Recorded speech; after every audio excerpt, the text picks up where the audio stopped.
नमस्कार. चला, आज एका खूप महत्वाच्या विषयावर बोलूया. विषय आहे भारताच्या अंतर्गत सुरक्षेसमोर असलेली आव्हानं आणि त्यातही आपण लक्ष देणार आहोत नक्षलवाद आणि दहशतवादावर.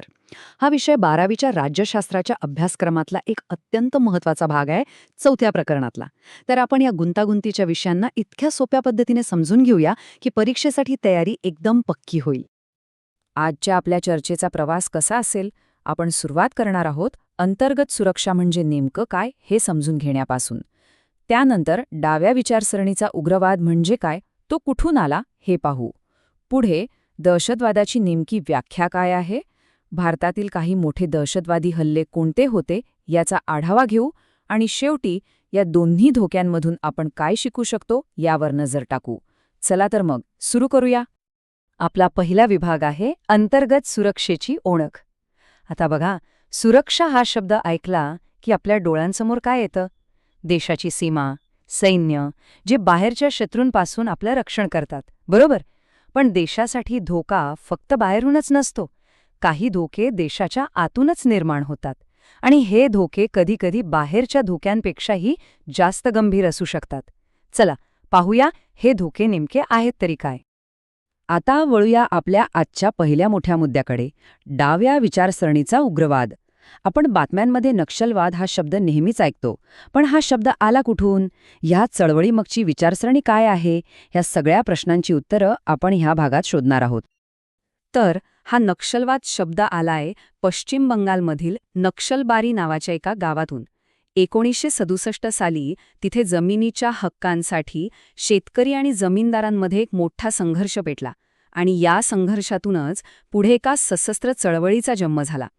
ही चळवळ अनेक दशकांपासून देशाच्या वेगवेगळ्या भागांमध्ये पसरली आहे आणि आजही आपल्या देशासाठी एक मोठं आव्हान बनून राहिली आहे. अच्छा, मग ही नक्षलवादी चळवळ करते तरी काय?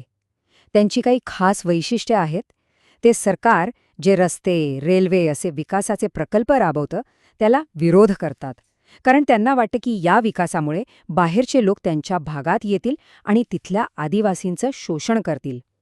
ते निवडणुकांसारख्या लोकशाही प्रक्रियांना विरोध करतात आणि पोलिसांना आपलं मुख्य लक्ष बनवतात. या सगळ्या कृतींमागे मार्क्स लेनिन माओ यांची विचारसरणी आहे, जी त्यांना राज्याविरुद्ध सशस्त्र उठाव करण्यासाठी प्रेरणा देते. आणि हे चित्र आपल्याला त्या संघर्षाची भीषण वास्तविकता दाखवतं.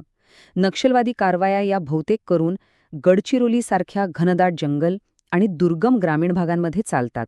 अशा ठिकाणी सुरक्षा दलांना पोहोचणं, माहिती मिळवणं आणि कारवाई करणं खूपच कठीण होऊन बसतं आणि याच गोष्टीचा फायदा नक्षलवाद्यांना मिळतो. या चळवळीच्या इतिहासात 2004 साल एक टर्निंग पॉइंट ठरलं. का? कारण तेव्हा दोन मोठे नक्षलवादी गट, पीपल्स वॉर आणि Maoist communist centre of India एकत्र आले आणि त्यांनी मिळून कम्युनिस्ट पार्टी ऑफ इंडिया माओवादी या एका अत्यंत शक्तिशाली संघटनेची स्थापना केली. या एकत्रीकरणामुळे त्यांची ताकद प्रचंड वाढली आणि आज ही संघटना देशातील सर्वात मोठी नक्षलवादी संघटना मानली जाते. चला, आता अंतर्गत सुरक्षेच्या दुसऱ्या मोठ्या धोक्याकडे जाऊया, तो म्हणजे दहशतवाद. नक्षलवाद एका विशिष्ट विचारसरणीवर आणि विशिष्ट भागावर नियंत्रण मिळवण्यासाठी लढतो, पण दहशतवादाचा उद्देश आणि त्याची कार्यपद्धती ही पूर्णपणे वेगळी आहे. पारंपरिक युद्धात काय होतं? सैन्य सैन्याशी लढतं, पण दहशतवादाचं तसं नाहीये. त्यांचं मुख्य लक्ष सैन्य नसतंच, तर सामान्य नागरिक असतात. त्यांचा उद्देश लोकांना मारण्यापेक्षाही जास्त त्यांच्या मनात भीती निर्माण करणं हा असतो. एक अशी भीती ज्यामुळे समाजात अस्थिरता पसरेल आणि सरकारवरचा लोकांचा विश्वास उडेल. हा फरक समजून घेणं खूप महत्वाचं आहे. दहशतवादाला असममित युद्ध का म्हणतात? कारण इथे शक्ती समान नसते. दहशतवादी थेट लष्कराशी लढू शकत नाहीत, म्हणून ते लष्करी संघर्षाला टाळतात आणि त्याऐवजी railway station, bus stand, malls किंवा धार्मिक स्थळांसारख्या गर्दीच्या आणि असुरक्षित ठिकाणांना लक्ष्य करतात. याच ठिकाणांना सॉफ्ट टार्गेट असं म्हटलं जातं. हे एक वाक्य दहशतवादाची संपूर्ण रणनीती सांगून जातं. त्यांनी लोकांच्या मनात निर्माण केलेली भीती हेच त्यांचं सर्वात मोठं आणि शक्तिशाली शस्त्र आहे. आता आपण बघूया की भारतात दहशतवादाने किती खोलवर जखमा केल्या आहेत. काही अशा प्रमुख घटनांवर नजर टाकूया ज्यांनी केवळ लोकांचे जीवच घेतले नाहीत तर संपूर्ण देशाच्या मानसिकतेवर कायमचा परिणाम केला आहे. ही यादी बघितली की लक्षात येतं की हा धोका किती जुना आणि सातत्यपूर्ण आहे. 1993च्या मुंबई साखळी बॉम्बस्फोटांपासून ते 2006च्या लोकल ट्रेनमधील स्फोटांपर्यंत, 2008च्या मुंबईवरील भीषण हल्ल्यापासून ते अगदी 2019च्या पुलवामा हल्ल्यापर्यंत. या घटना दाखवून देतात की दहशतवाद्यांनी सामान्य नागरिक आणि सुरक्षा दल या दोघांनाही सातत्याने लक्ष्य केलं आहे. ही 2 चित्र ही फक्त 2 घटनांची नाहीत, ही मुंबईच्या आणि पर्यायाने देशाच्या जखमांची प्रतीकं आहेत. 2006 मध्ये लोकल ट्रेनमध्ये झालेला हल्ला आणि 2008 मध्ये ताज हॉटेलवर झालेला हल्ला, ही चित्र आपल्याला त्या हल्ल्यांच्या भीषणतेची आणि त्यामागे असलेल्या निष्पाप लोकांच्या जीवनाच्या हानीची तीव्रतेने आठवण करून देतात. चला, आता आपण शेवटच्या टप्प्यात आलो आहोत. आपण नक्षलवाद आणि दहशतवाद या दोन्ही धोक्यांना सविस्तरपणे समजून घेतलं. आता या दोन्हींमधला नेमका फरक काय आहे आणि यातून आपण काय महत्त्वाचे निष्कर्ष काढू शकतो ते थोडक्यात पाहूया. तर सगळ्यात महत्त्वाचा मुद्दा लक्षात ठेवण्यासारखा आहे नक्षलवादाचं ध्येय काय.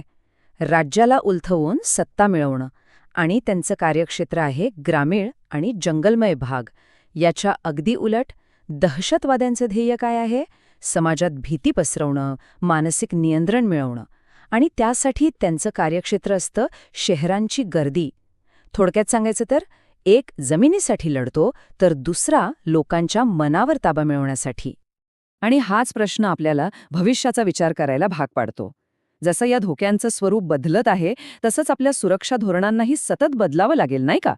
फक्त लष्करी कारवाई करून हे प्रश्न सुटणार नाहीत, तर सामाजिक, आर्थिक आणि राजकीय स्तरावरही या आव्हानांना तोंड द्यावं लागेल.